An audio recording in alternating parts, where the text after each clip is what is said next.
আজকে আপনি নিশ্চয়ই জানেন যে বেনজির আহমেদ, যিনি পুলিশের আইজি ছিলেন, দুর্দান্ত প্রতাপশালী, তিনি কিন্তু আওয়ামী লীগের আমলেই পালিয়ে গিয়েছিলেন, আপনাদের যদি মনে থাকে। উনি কিন্তু বিপদে পড়েছিলেন, ওনার দুর্নীতির খবর কিন্তু ওই সময় ফাঁস হচ্ছিল। জানি না তখন সরকারের ইন্ধনে সে দুর্নীতি করেছে, প্রভাব দেখিয়েছে, আবার শেষ দিকে সে আবার সরকারের গুডবুকে ছিল না। তিনি কিন্তু আজকে আরব আমিরাতে বা দুবাইয়ে আটক হয়েছেন এবং সেটি সংসদে আমাদের স্বরাষ্ট্রমন্ত্রী বলেছেন। আমরা একটু শুনি। মাননীয় স্পিকার, আমি এই মহান সংসদের মাধ্যমে সমগ্র জাতিকে জানাচ্ছি যে গত 12 জুন 2026 তারিখে সংযুক্ত আরব আমিরাতের স্বরাষ্ট্র মন্ত্রণালয়ের directorate general of federal criminal police, national central bureau NCB, Abu Dhabi হতে প্রেরিত একটি ইমেইলের মাধ্যমে বাংলাদেশ সরকারকে জানানো হয়েছে এটা আসলে ডিটেইলিং তিনি বলছেন, ডিটেলস। এবং উনি এখানে একটা জিনিস বলেছেন, যেটা আমি সংক্ষেপ করে দেই, যে সরকারের ইচ্ছা দুর্নীতি দমন ব্যুরো প্রক্রিয়াটা আমি যদ্দূর জানি এটি অন্তর্বর্তীকালীন সরকারের সময় শুরু হয়েছিল। ভেরি গুড, ভেরি গুড, এবং সাধুবাদ জানাবার মতো সরকারের উদ্যোগে। কিন্তু আপনার কাছে একটি জানতে চাই, আপনি তো পার্লামেন্ট মেম্বার, এই যে আমাদের এস আলম, যিনি এই শুধুমাত্র এবং হচ্ছে এস আলম শুধুমাত্র ইসলামী ব্যাংক থেকে 1,13,245 কোটি টাকা পাচার করেছে, শুধু ইসলামী ব্যাংক থেকে। খেয়াল করেন, কিন্তু তার সম্পদ সাইপ্রাসে কিন্তু জব্দ করার জন্য সেখানকার আদালত নির্দেশ দিয়েছে, তার স্ত্রী, তার পরিবারের সদস্য। কিন্তু তা নিয়ে কি আমরা কোনো বিবৃতি সংসদে আপনারা দাবি করেননি, বা স্বরাষ্ট্রমন্ত্রী তো দেননি? কেননা ইনি যে অর্থ পাচার করেছেন, আপনি যদি ধরেন শুধুমাত্র এই একটা, আমি যদি আরেকটু বিস্তারিত যাই সেটা আপনাকে বলতে পারি। আমি আপনাকেও জানাতে চাই যে বিভিন্ন সংবাদ মাধ্যমে যে খবর প্রকাশ হয়েছে, বা বাংলাদেশের যে মানে সিআইডি বা অন্যরা যে হিসাব বের করেছে, তাতে যে পরিমাণটা দাঁড়িয়েছে, সেই পরিমাণটা হচ্ছে অনেক, মানে সেটা উনি কতটা টাকা পাচার করেছেন সেটা কিন্তু আপনি খুব ক্লিয়ার। সেটা হচ্ছে যে ইন্টেলিজেন্স ইউনিটের তো 2016 সাল থেকে সে যেটা করেছে, আপনার যে অর্থ পাচার করেছে সেটা আমাদের বাজেটের একটা বড় অংশ। এবং আমি একটু হিসাবটা একটু দেখেই বলি যে 1,75,000 কোটি টাকার মধ্যে ইসলামী ব্যাংকের, যেটা 88,000 কোটি টাকা সে সরাসরি পাচার করেছে, 88,000 টাকা সরাসরি পাচার করেছে আপনি ইসলামী ব্যাংক থেকে। এবং এই হিসাবটা যদি আমরা আরও বলি যে সে কী করেছে, আমি এটা দেখাই আপনাকে। সে 22টি কোম্পানির মাধ্যমে প্রথম বিভিন্ন জায়গা থেকে এই ইসলামী ব্যাংকের টাকা নিয়েছে। আপনি খেয়াল করেন, আমি যদি একটু নাম বলি, মানে holistic international, high class, brilliant business, না মানে সে 22টি কোম্পানির মাধ্যমে নিয়েছে ইসলামী ব্যাংকের টাকা। আবার সেই ব্যাংকে ইসলামী ব্যাংকের শেয়ার কিনেছে, আবার সেখান থেকে টাকা তুলে পাচার করেছে। এই লুটেরাকে ফিরিয়ে আনার জন্য কোনো চেষ্টা কি আপনারা দেখতে পাচ্ছেন, বা আপনাদের অবস্থানটা কি? আপনি ইতিমধ্যে দেখেছেন যে আমরা, আচ্ছা আপনার কথাটা শুনি, তার আগে আমরা মাসুদের একটু বক্তব্যটা দেখি, আপনাদের অবস্থানটাও দেখি। জি, 28 লক্ষ কোটি টাকা তো আমার দেশ থেকে বাইরে পাচার হয়ে আছে। সংসদে তো আমরা জানতে চেয়েছিলাম এই পাচার রোধে কি ব্যবস্থা নিয়েছেন। পাচার রোধে ব্যবস্থা নাই। পাচারকারীর সবচেয়ে বড় দোষর এস আলম, তাকে ফিরিয়ে নিয়ে এসে এবং তাকে এখন ব্যাংকে বসানোর জন্য সমস্ত প্রক্রিয়ার সাথে সরকার জড়িত থাকছে। জি, আপনি তো অনেকটা ক্লিয়ার করেছেন, বলতে থাকেন। আসলেই কি তাকে ফিরিয়ে আনা হচ্ছে? ফিরিয়ে যে আনা হচ্ছে, এটা সর্বশেষ আপনি নিশ্চয়ই জেনেছেন যে সংসদে আমরা একটা নোটিশ করে এটার উপরে 1 ঘন্টা 20 মিনিট আলোচনা হয়েছে। এবং আমাদের বিরোধী দলীয় নেতা আমির জামাত ডাক্তার শফিকুর রহমান এ ব্যাপারে আর্থিক খাতে যে অব্যবস্থাপনা, এটার উপরে আলোচনার জন্যই আমরা মূলত এই উদ্যোগটা নিয়েছি। এবং সেখানে স্বরাষ্ট্রমন্ত্রীর যে বক্তব্য, সেই বক্তব্যের পরে দেশবাসীর আর কোনো সন্দেহ থাকার সুযোগ নাই যে এই সরকার, বিশেষ করে স্বরাষ্ট্রমন্ত্রী জনাব সালাউদ্দিন সাহেব, এই এস আলমকে ফিরিয়ে আনার জন্য সকল প্রক্রিয়া তারা সম্পন্ন করে ফেলেছেন। জি, এখন এটা থেকে মুক্তির একমাত্র পথ হচ্ছে গ্রাহক যারা, তারা এই নিয়ে আন্দোলন করছেন। এবং আপনি জানেন যে দীর্ঘ সময় ধরে আন্দোলন চলমান আছে। এবং প্রথম দিন যখন তারা গ্রাহকরা ইসলামী ব্যাংক টাওয়ার মতিঝিল দিলখুশাতে অবস্থান গ্রহণ করেছেন, সেদিন স্বরাষ্ট্রমন্ত্রীর নির্দেশেই সেখানকার যে দায়িত্বপ্রাপ্ত ডিসি, সেই ডিসি সাহেব এই ব্যাপারে গ্রাহকদের উপর, এটা কিন্তু পলিটিক্যাল কোনো বিষয় না, গ্রাহকরা সেখানে গিয়েছে, গ্রাহকদের উপরে গরম পানি নিক্ষেপ করা হয়েছে, তাদের রাবার বুলেট দিয়ে তাদেরকে আহত করা হয়েছে, লাঠিচার্জ করা হয়েছে, সাউন্ড গ্রেনেড নিক্ষেপ করা হয়েছে। আমরা শুনেছি যে সেখানে গ্রাহকদের প্রায় মানে শতাধিক লোক আহত হয়েছে, অর্ধশতাধিক গুলিবিদ্ধ হয়েছে। তো যখন আমাদের সন্ত্রাসীদেরকে গ্রেপ্তার করার কথা, প্রশাসন তাদের ব্যাপারে কোনো ভূমিকা নিতে পারছে না, সেখানে গ্রাহকদের একটা মানে আন্দোলনে তারা লাঠিচার্জ করলো, শক্তি প্রয়োগ করলো। এবং আমরা যখন ডিসির সাথে কথা বলি, ডিসির পরে আমরা কমিশনারের সাথে কথা বললাম, আমাদের নেতৃবৃন্দ আইজিপির সাথে কথা বললো।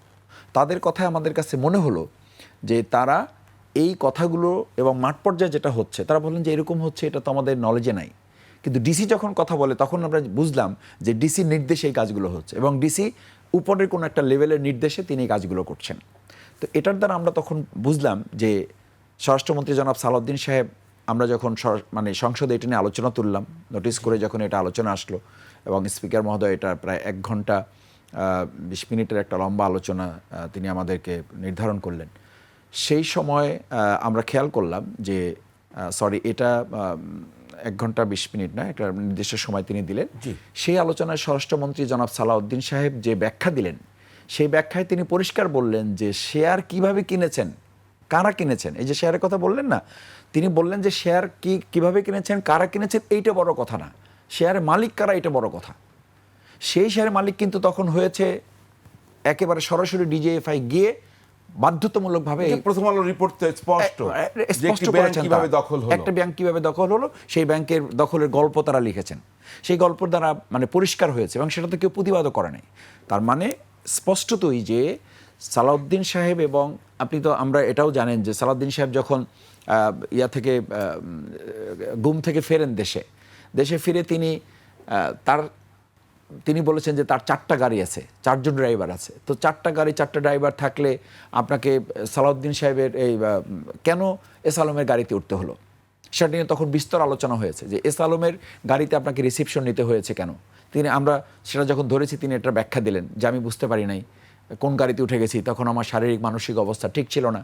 তো আপনি শারীরিক মানসিক অবস্থা ঠিক ছিল না, তাহলে তো আপনি আপনার 4টা গাড়ি কোনোটাতে উঠাবেন, আপনি তো ওঠেন না, আপনাকে কেউ না কেউ উঠিয়েছে। তো যারা উঠিয়েছে তারা তো দেখে শুনে উঠিয়েছে। তো সেই জায়গায় এরকম অনেকগুলো বিষয় এর সাথে সম্পৃক্ত হওয়ার মানুষের মধ্যে এটা বদ্ধমূল ধারণা তৈরি হয়েছে যে এই সরকার, এবং সেটা কিন্তু প্রধানমন্ত্রীর উপস্থিতিতেই আলোচনা, এবং প্রধানমন্ত্রীর উপস্থিতি আলোচনা যখন হয়, আলোচনায় যখন প্রধানমন্ত্রীও টেবিল চাপড়িয়ে ওটাকে সমর্থন করেন, তখন আমাদের বুঝতে হয় বা এদেশের মানুষকে ধারণা করতে হয় যে গোটা সরকার প্রশাসন যন্ত্র এটার সাথে জড়িত। তো জড়িত কেন? জড়িত হচ্ছে যে ইসলামী ব্যাংকের এরকম একটা উত্থান, এবং তাদের ভাষায় আমরা বলেছি, আমির জামাত আমাদের সেদিন বক্তব্যে বিরোধী দলের নেতা বলেছেন যে একটা সময় আবুল বারাকাত সাহেব জঙ্গি অর্থনীতির কথা, মৌলবাদী অর্থনীতির কথা বলেছিলেন। আজকেও তারা এই ধারাবাহিকতায় মনে করেন যে জামাতকে দুর্বল করতে হলে, এটা একটা মানে কাল্পনিক ধারণা আর কি, যে জামাতকে দুর্বল করতে হলে জামাতের অর্থনীতিকে শেষ করতে হবে। এই ধারাবাহিকতায় আপনি খেয়াল করেছেন যে এরকম একটা জায়গা থেকে মানুষের এখন পারসেপশন তৈরি হয়েছে যে একই প্রক্রিয়া তারা 8 দিন হাসপাতালকে বন্ধ করেছে। কি কারণে? যে এখানে ইসলামপন্থীদের, এখানে মানে সাধারণ মানুষের একটা মানে সেবা নেওয়ার সুযোগ আছে। কিন্তু যারা অপরাধীযুক্ত তাদের তো শাস্তি হওয়া দরকার। হ্যাঁ, শাস্তি হওয়া দরকার, কিন্তু শাস্তি হওয়া দরকারের মধ্য দিয়ে কি একটা লাইসেন্স বাতিল হয়ে যাবে? আপনি ঢাকা মেডিকেল এরকম ঘটনা ঘটে নাই, এবার কি এরকম ঘটনা ঘটে নাই, এবং এই যে হামে এতগুলো শিশু আমাদের মারা গেল, তার জন্য কি পানিশমেন্ট হয়েছে? কতজন ডাক্তারের চাকরি গেছে? কোন হাসপাতাল বন্ধ হয়েছে? তো সেটার জন্য তো আমাদের কয়েক শত শিশু মারা গেল, এখানে 6 জন শিশু মারা গেছে। নিঃসন্দেহে এটা একটা দুর্ভাগ্যজনক ঘটনা, এবং এটার জন্য আমরা আমির জামাত বিরোধী দলীয় নেতা এটার শাস্তি চেয়েছেন, আইনগত পদক্ষেপ চেয়েছেন। কিন্তু আইনগত পদক্ষেপের মধ্য দিয়ে আমরা যখন তার, বিশেষ করে স্বাস্থ্যমন্ত্রী যখন বলেন যে আমার কাছে কোটি কোটি টাকা নিয়ে ঘুরেছেন, তো কোটি কোটি টাকা নিয়ে ওনার কাছে ঘুরেছেন, এরপরে উনি এটা বন্ধ করেন। আমরা একটু সালাউদ্দিন সাহেবের বক্তব্যটা দেখে নিই যে সংসদে আপনাদেরকে তিনি কি বলেছেন, একটু দেখে অল্প সংক্ষেপে যদি দেখানো সম্ভব হয়। বন্ধু, আমি নাম নিলে আবার এখানে 74-এ দাঁড়াতে পারেন, সেজন্য 2 জন এমপি ছিলেন, আরেকজন পরাজিত এমপি ছিলেন, আরেকজন নেতা ছিলেন। বক্তৃতা দিচ্ছি, ইসলামের উপর হাত দিবেন না। মানে স্পিকার, ইসলামী ব্যাংক ইসলাম নয়, আমাদের জনাব মির্জা ফখরুল ইসলামও ইসলাম নয়, জামাতে ইসলামও ইসলাম নয়। আচ্ছা, আচ্ছা, বুঝতে পেরেছি উনি কি বলছিলেন। এবং আরো একটি বিষয় বলি, উনি কিন্তু অভিযোগ করেছেন যে 11,000 কোটি টাকা মানে এই সময় ডেভেলপমেন্ট, রুরাল ডেভেলপমেন্ট প্রজেক্টের নামে 22,000 কোটি টাকা বিতরণ করা হয়েছে। তিনি ইঙ্গিত দেন যে এর ভিতরে 11,000 কোটি টাকা নির্দিষ্ট রাজনৈতিক দলের নির্বাচনী প্রচারণায় ব্যবহৃত হয়েছে। আর নাবিল গ্রুপের উনি নাম উল্লেখ করেছেন যে 700 কোটি টাকা ঋণ নিয়ে নির্বাচনী তহবিল ব্যবহারের গুঞ্জন রয়েছে। জামায়াত কি ইসলামী ব্যাংক থেকে কোনো নির্বাচনী তহবিল পেয়েছে? সোজা প্রশ্ন আমার। প্রশ্নই ওঠে না। এটা তো বিরোধী দলীয় নেতা ডাক্তার শফিকুর রহমান আমিরে জামাত উনি চ্যালেঞ্জ দিয়েছেন যে যদি এটা প্রমাণ করতে পারে তাহলে ব্যক্তিগতভাবে উনি সালাউদ্দিন সাহেবকে একটা মেডেল উপহার দিবেন। সোনার মেডেল?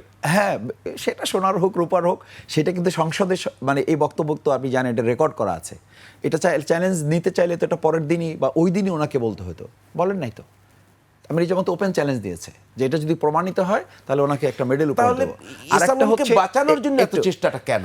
আমরা না, ইসলামী ব্যাংককে বাঁচানোর জন্য তো ইসলাম সাহেবকে ধরেন, ইসলামকে বেনজিরকে যদি এখান থেকে আমাদের ইন্টেলিজেন্স, আমাদের প্রক্রিয়ায় যদি ওখানে দুবাইতে আটক করা যায়, ইসলাম তো প্রকাশ্য, তাকে কেন আটক করা যাবে না? স্বরাষ্ট্রমন্ত্রী সাহেব ওখানে বলেন আর কি যে দুষ্ট লোকেরা বলে এটা জামাতকে দেওয়া হয়েছে। তো দুষ্ট লোকেরা এখন এরকম কিছু ভালো মানুষও আছে, সেই লোকেরা বলে যে আওয়ামী লীগ ইসলামকে যেহেতু ব্যবহার করে খেয়েছে, তো এখন তাদের জায়গায় বিএনপি আসছে, বিএনপিও মনে করে যে ওই একে ইসলামকে ব্যবহার করে যদি আমরা না খাইতে পারি তাহলে আমরা কি করলাম?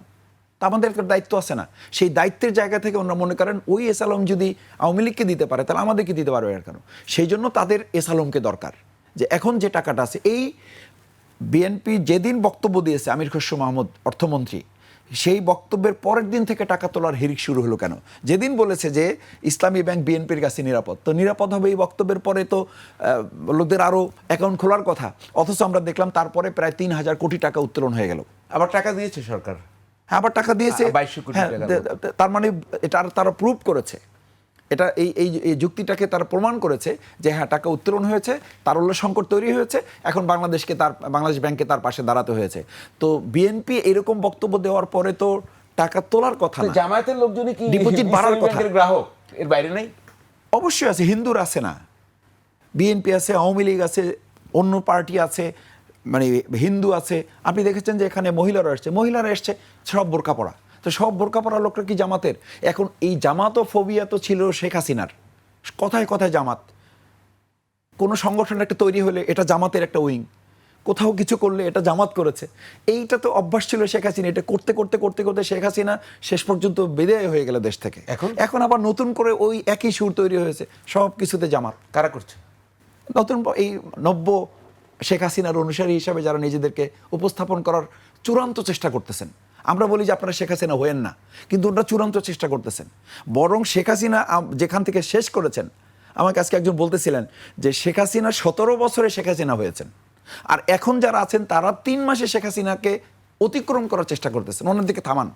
আমরা বললাম যে আমরা চেষ্টা করতেছি যে ভাই আর নতুন কোনো শেখ হাসিনা যেন তৈরি না হয়, কিন্তু এত প্রচেষ্টা ওনারা চালাচ্ছেন যে শেখ হাসিনা যেখান থেকে শেষ করে গেছেন ওনারা দয়া করে ওখান থেকে শুরু করেছেন। তাহলে দলীয়করণের জায়গায় শেখ হাসিনা 17 বছরে যে উদাহরণ পেশ করেছেন, ওনারা এই 4 মাসে তার উদাহরণ তো ছাড়িয়ে গেছেন। শেখ হাসিনা ভারতে, কিন্তু আপনার যে কথা শুনছি শেখ হাসিনার আদর্শ বাংলাদেশে এখনো চর্চা। শেখ হাসিনা তো কোনো ব্যক্তি না, এটা তো একটা রেজিম, এটা তো একটা আইডিওলজি, এবং সেই আইডিওলজি ধারণ করার জন্য লোকেরা ব্যস্ত হয়ে পড়েছে, এবং এটা তো দুর্ভাগ্যজনক আমাদের। দেখেন আজকে বক্তব্য দেওয়া হচ্ছে যে আমাদের বেনজিরকে তারা ক্রেডিট নিচ্ছে, তো এটা তো ইন্টারপোল তাদের ইসের মাধ্যমে তারা এই ব্যবস্থা করেছে, এটা সরকারের তো কোনো কৃতিত্ব নাই। দ্বিতীয় হচ্ছে যে যদি এটা হয়ে থাকে তাহলে তো স্বরাষ্ট্রমন্ত্রীর প্রথম কথা বলতে হবে যে শেখ হাসিনার ব্যাপারেও আমাদের এরকম একটা চেষ্টা চলমান আছে। আমরা কি চেষ্টা দেখতে পাচ্ছি? বরং দেখতে পাচ্ছি সে ভিডিও কলে বক্তব্য দিচ্ছে, তার বক্তব্য পত্রিকায় ওখানকার সাক্ষাৎকার চলতেছে, সেই সাক্ষাৎকার আমাদের দেশে মিডিয়া।